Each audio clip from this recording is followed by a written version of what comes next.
Lepo pozdravljeni. Letos pričakujemo pomembne volitve. Odločali bomo, v kako kul državi želimo živeti.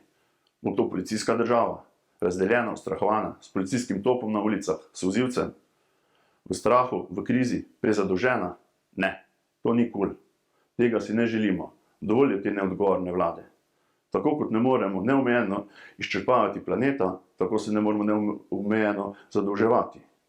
V SAB-u, v stranki Alenke Bratušek, smo že pokazali in dokazali, kako se vodi državo v kriznih časih.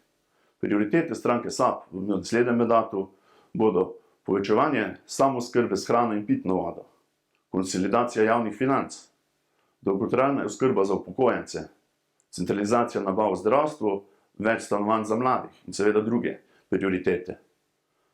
Prihajajo časi brez helikopterskega denarja, s fiskalnim pravilom, inflacijo, visoko zadolženostjo, grožnje vojne v bližini. Brez bombončkov in bombonjer. Zato vem, da bomo in smo v SAB, stranke Alenke Bratušek, ponovno pripravljeni prevzeti odgovornost, kot smo že uspešno v preteklosti, in povrniti Slovenijo spet na zdravo enotna pot. Za kul Slovenijo volite SAB, stranko Alenke Bratušek. Za kul Slovenijo volite Miha Prapotnika, SAB, stranka Alenke Bratušek.